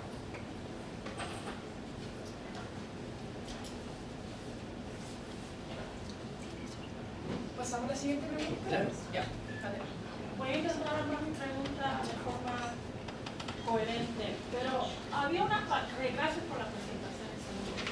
Había una pregunta que repetiste a través de la presentación, la palabra coreografía. ¿La palabra? Coreografía. Y me enteró ese término, ese concepto específicamente en relación a la imagen que mostraste al final. Y bueno, coreografía y también baile, ¿verdad? Porque en los estudios del baile, el baile es un texto, ¿no? Que excede, amplifica o resiste, ¿verdad? Las normas sociales, en este caso, la soberanía. Y me interesa la palabra o el concepto de coreografía porque es algo que ha formado gran parte de este movimiento, ¿no? Y lo estaba pensando también en relación al movimiento militarizado, ¿no? Del ejército, de la policía, ¿no? Como una contraparte. Entonces, ¿podrías hablar más de cómo piensas la coreografía, especialmente si la coreografía o el baile específicamente introduce otra dimensión sensorial, afectiva, otro sentido común, otra voluntad común? Aquí estoy pensando en Rousseau, dentro de la sociedad civil que desplaza el terror del Estado. Gracias. Muchísimas gracias, Pablo, por esa bellísima presentación. Quería un poco saber si a vos te parecía que digamos, vos querés mantener las categorías de pueblo y democracia. Tal vez al final, bueno, soy socialista, ¿no?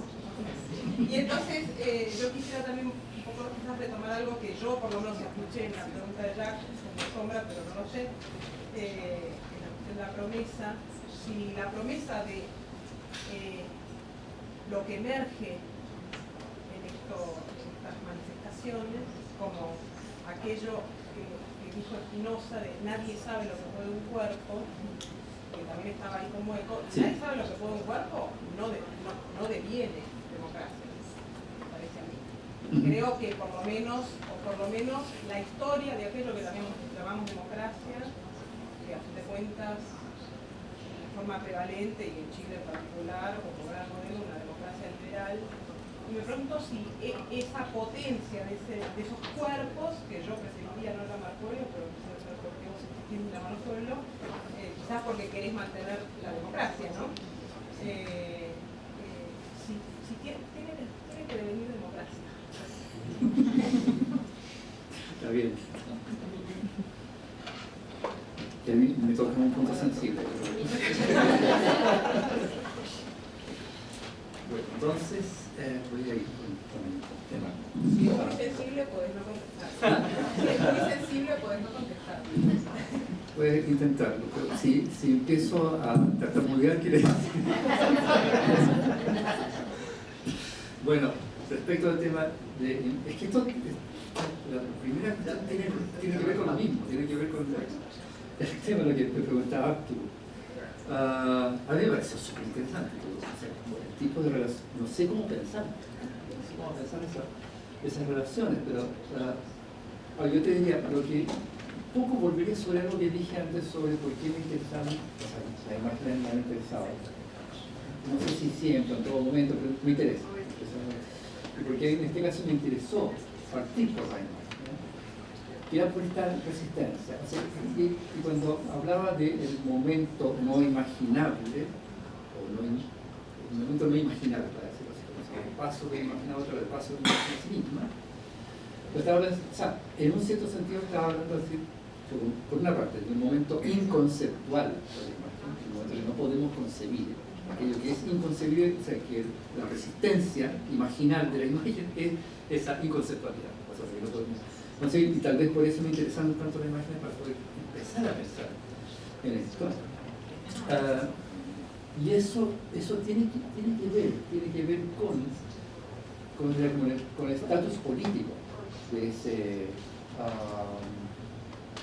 esa suerte de no lugar, de esa inconceptualidad, de ese momento no imaginable, de no imaginar de la imagen misma. O sea, cuando digo momento no imaginable de la imagen misma, pareciera que estuviera hablando justamente del concepto.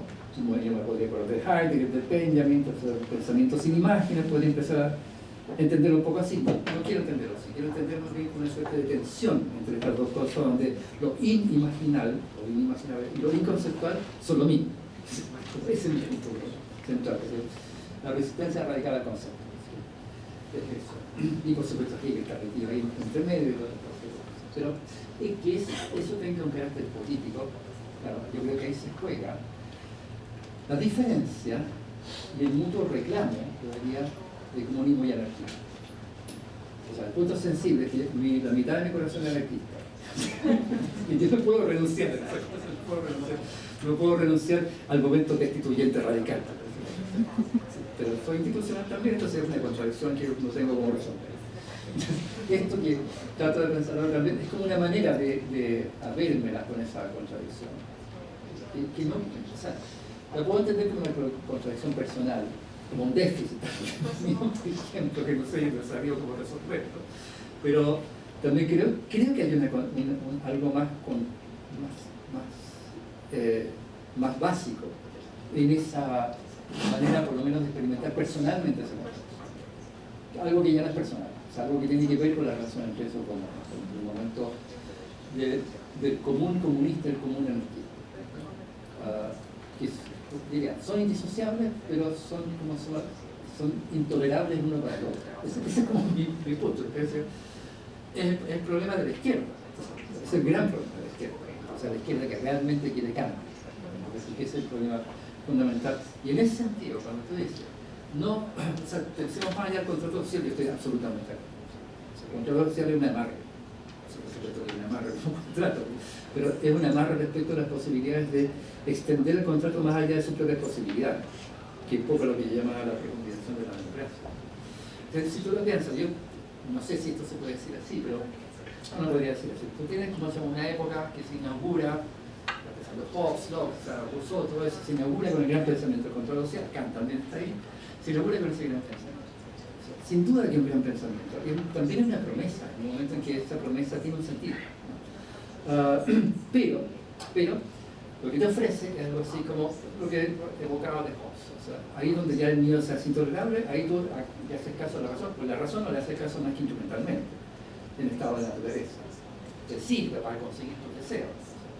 Pero cuando te das cuenta que tú, el conseguir tu deseo, la consecución de tu deseo pone en peligro tu propia vida de una manera extrema, entonces surge la pasión del miedo como la pasión fundamental que hace callar a todas las demás pasiones y ahí escucha la razón. Se parece al imperativo categórico kantiano, de otra forma. Entonces es una manera racional de procesar los conflictos, procesar la competencia. O sea, la competencia aquí es el estado de guerra en sociedad.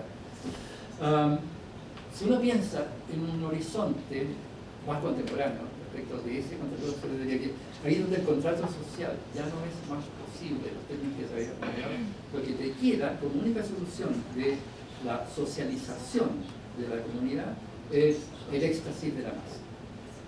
Yo diferenciaría radicalmente esto que estaba tratando de hacer aquí, de ese éxtasis de la masa que es fascismo. Es fascismo, eso es fascismo. O sea, el fascismo es la solución racional cuando ya la razón no te da para poder articular relaciones sociales. Pero es una solución racional, una solución radicalmente racional. Tan racional como lo que uno pudo observar en el proceso del masivo. Entonces, en ese sentido me parece que más allá del control social es una exigencia fundamental de todo pensamiento democrático hoy día. No se puede pensar, refundemos el pacto social. Claro, ¿qué pacto social vas a refundar? O sea, si tú dices refundar, entonces, bueno, toma en serio la palabra. Eso quiere decir pensar más allá del control social. Y ese es un problema fundamental hoy día, yo creo, para la izquierda, que no está en condiciones de arriesgarse a ese pensamiento, porque ese pensamiento tiene riesgo. Entonces, por eso toca el punto sensible, porque también es el punto en el cual estoy tratando de entender, si tú quieres la frase spinoziana, nadie sabe lo que puede un cuerpo. Claro, nadie sabe lo que puede un cuerpo, y yo no lo podría identificar, lo podría poner en relación como nadie sabe lo que va a pasar en Chile, porque eso de alguna manera tiene que ver con lo que puede un cuerpo. El nadie sabe también tiene una sombra aterradora, y una sombra que suprime completamente las mínimas condiciones democráticas de vida que uno por lo menos quiere que exista. O sea, cuando yo soy institucionalista, porque me interesa que haya mínimas condiciones, porque las mínimas condiciones son las únicas que me aseguran que se puede introducir más cambios, que se puede producir una profundización. Pero lo que yo temo es la desaparición de esas mínimas condiciones. Estoy haciendo una especie de película de película de terror, que se parece a Rosa. No creo que eso pase, porque Chile es un país muy raro. Chile realmente es un país raro. Pero es un país como que me parece interesante en cuanto al grado de conciencia que adquirió respecto de situaciones muy diversas que lograron converger, confluir el movimiento feminista fue muy claro en esa cuestión y los mapuches. Sobre los dos momentos, el feminismo fue más audible por la sociedad, mucho menos. Pero también el feminismo fue suficientemente audible como para que la gente se diera cuenta de lo que estaba reclamando hace poco, bastante precedente, lo que estaba reclamando hace poco el movimiento feminista, que era no más abuso. Y bueno, que eso se transforma, realmente la palabra abuso hace converger todas las cosas, todos los hechos con los cuales tú estás tratando de barajar la situación de tu propia vida. Entonces, bueno, eso me parece que algo que, ¿cómo diré? La conciencia de que tienes que encontrar soluciones y salidas que tienen que ver con las reglas del juego. Es algo que me parece que mantiene, por así decir, a raya una posible situación, un posible colapso uno podría decir, lo voy a decir así como muy gruesamente, uno podría decir, si uno mira lo que pasó en Chile, la cantidad de manifestaciones que ha habido, multitudes en la calle, el ejercicio de la fuerza represiva en Chile, a mí me hace recordar, en comparación con Argentina, el modo como se ejerció la represión en la dictadura, que fue estrictamente selectivo. Supuestamente 3.500 detenidos desaparecidos o asesinados, Es una cifra infinitamente menor que en Argentina, que es más fácil de explicar. Aquí también, tú dirías, ha habido una suerte de selectividad en la represión. De partida, no ha habido ninguna muerte que pueda ser imputable a los manifestantes. Ha habido muertes, algunas de las cuales son imputables directamente a las fuerzas policiales, otras donde hay una gran dispersión, la gente que murió en incendios de los supermercados, de los cuales se vio son carabineros y cosas por el estilo, es una cosa muy difícil. Pero, mira, hay cosas que son estrictamente selectivas. Dispara, como dicen, dispara al cuerpo, dispara a la cara. O sea, hay que cegar a esta gente. O sea, es evidente que hay instrucción, ¿no? Pero también son instrucciones selectivas. Finalmente no tienes tantos muertos. Uno diría así como muy cínicamente. Bueno, finalmente tantas cosas que han pasado, tanta gente en la calle, millones de personas en la calle. ¿Cuántos muertos tienes? Tienes como 7 muertos, 6 muertos. Poco. Una sublevación de lo que quiero decir con eso es que también hay una administración de la violencia que está, por decir, calculando los efectos que esa misma violencia tiene sobre la población. Entonces, eso lo que hace que esta contención, por así decir, de lado y lado, una especie de contención de lado y lado, hace que el enfrentamiento en Chile sea, o sea, le da ese carácter de imprevisibilidad, tiene un límite a la imprevisibilidad también, pero también tiene un riesgo. En ese mismo límite está el riesgo radical. En ese sentido, además de lo que todo un cuerpo, sí, es una persona totalmente, de lo que tú estabas, es una persona totalmente como diría, como el momento del peligro de la promesa misma. O sea, que podría, el peligro de que la promesa se cumpla. Es una cosa como ese tipo, porque uno menos quiere que la promesa se cumpla, porque deja de ser promesa. Lo único que uno quiere es mantener la forma. Entonces, eso sé que es muy insuficiente, pero trato de pensar un poco lo que me parece súper interesante. Bueno, para mí muy importante. Voy a la coreografía. Sin duda. Yo lo mencioné el año 2011 con las manifestaciones estudiantiles universitarias que plantean el tema de educación pública gratuita de calidad. Fue un cambio de las manifestaciones en Chile. No se había visto el carnaval. Se lo ha llamado carnaval, se lo ha llamado fiesta, se lo llamaba coreografía, y surgió el baile, surgió la música y el baile. Los colores, y todo eso, en un país muy poco amigo de los colores en su vestimenta, que uno va a Chile.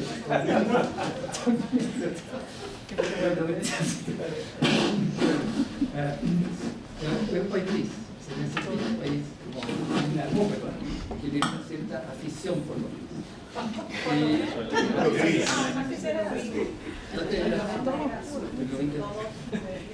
No, claro, sí. No, y los 80, después son cosas delirantes del proyecto. Pero no, es gris, y por supuesto en Santiago eso se aumenta con el smog, con la contaminación, eso hace que la ciudad se vea más y todo. Pero hubo un cambio importante, que fue esta suerte, como se llama, de irrupción, por así decir, del colorido carnavalesco, del baile, de la coreografía bien elaborada, que no advertía que había un trabajo, hay cosas que se lo dirían en las tesis, por ejemplo, que no las puse ahí por razones muy específicas. Me parece importante no ponerla en escena. Pero bueno, lo que voy es que efectivamente se produjo un cambio en el modo de la manifestación, que es una manera de, creo yo, tiene que ver con una manera de ese colectivo que se reúne en la calle, de asumir, por así decirlo, su propia corporeidad. Y eso me parece súper en un país que es tan poco corpóreo. O sea, cuando uno va a Colombia, a Venezuela, a Perú, a Bolivia, a donde quiera, o sea, hay una relación con el cuerpo. Chile es un país que se formó a golpes. O sea, el pueblo chileno se formó, el pueblo chileno se formó con disciplina. Entonces, después llegaron todavía los alemanes a organizar el ejército chileno y después la guerra pasó y para dar más disciplina todavía a este pueblo. Porque la única manera de mantener a esta rotada, o sea, todos los rotos chilenos, todos los populares chilenos, de mantenerlos a raya, era con fuerza, con castigo, a golpe. Entonces, era un pueblo criado en esa disciplina. O sea, este momento es súper interesante porque es un momento en que ese mismo colectivo popular, que ha sido tan fuertemente disciplinado a través del consumo, a través del mall, a través de todas las cosas, a través del endeudamiento, a través de las situaciones de escasas posibilidades de sobrevivir en algunos casos, en mucha parte de la población, como que ha adquirido una conciencia, esa palabra, una conciencia de que no son solamente receptores pasivos de ciertos efectos hechos, sino que ellos mismos hacen un poco lo que decía respecto al debate, que es una ejecución, es el ejercicio de un poder ejecutivo, y eso vaya unido a saltar el torniquete. Saltar el torniquete también es una cosa que uno podría empezar a interpretarla simbólicamente y todas esas cosas. Yo, como digo, me resisto un poco a esa simbolización o a esa interpretación simbólica, porque esa interpretación simbólica pone muy en riesgo, para mi gusto, lo que hay que pensar. No puede dejar muy tranquilo. A ver, hice mi símbolo, mi metáfora, quedo bien cuerpo. No, yo creo que hay que seguir insistiendo en eso que no es metaforizable ni simbolizable. Y creo que ahí está muy claramente la relación entre los cuerpos. O sea, eso que no es metaforizable, no es simbolizable, pero que es actuado, que es performable, es la manifestación. Y que no es solo la manifestación multitudinaria que se reúnen 1.500.000 personas en la calle, no es solo eso, sino son los pequeños encuentros también, esos mínimos encuentros. Que son encuentros que de alguna manera han expresado una manera de, ¿cómo te diría?, de mantener condiciones, voy a usar la palabra, de vida mínimamente dignas. En aquellos casos, múltiples casos, multitudinarios casos, donde esas condiciones de vida son amenazadas radicalmente. Piensa en los viejos. Esto me lo decía la persona, la intervención de la persona me parece súper interesante. Piensa en los viejos, piensa en las mujeres que van a trabajar y el marido también está trabajando, qué pasa con los niños, las niñas, todo eso, como lo hago, la vecina. También mi familia me ayuda para cuidar a la abuela, al abuelo. Piensa en esas cosas, son redes de solidaridad que tuvieron que irse formando. Y uno, creo que en eso tiene mucha razón en decir, esto no se habría dado como se ha dado si no existiesen esas redes de solidaridad. O sea, esto es la puesta en performance pública de las redes de solidaridad que ya se habían establecido en el país y que son contra-neoliberales. Son justamente las redes que objetan radicalmente el sistema. Y por eso es muy clara la conciencia que el colectivo tiene de que la frasecita esa famosa, o sea, el neoliberalismo nace y muere en Chile. Que también se hace muy pública. Y es por eso que se ha generado también un conjunto de redes sociales, de asistencia social, si quieres llamarlo así. Un conjunto de redes de asistencia social que ahora ha tomado presión masiva. Pero yo creo que es cierto, no habría podido ocurrir algo como esto, ocurrir encuentros entre unos y otros que no se conocen en absoluto y que están en una especie de horizontalidad, sin insignias. Yo pertenezco al partido tal, voy a pertenecer al partido tal, que llega al punto de que los hinchas de Colo-Colo y los hinchas de la Universidad de Chile, que se odian infinitamente, yo soy de Colo-Colo, que se odian infinitamente, las barras bravas pueden estar manifestándose juntos y abrazándose. ¿Es una cosa? No. Pero tiene que ver con esas redes, tiene que ver con esas redes sociales que se han ido configurando. Y el gobierno tiene muy claro, el gobierno, los grupos de derecha, tienen muy claro que también aquí en esta corporeidad, que también es la corporeidad de la imagen, que mencionaba el dimorfismo, también hay una materialidad de esa imagen ahí.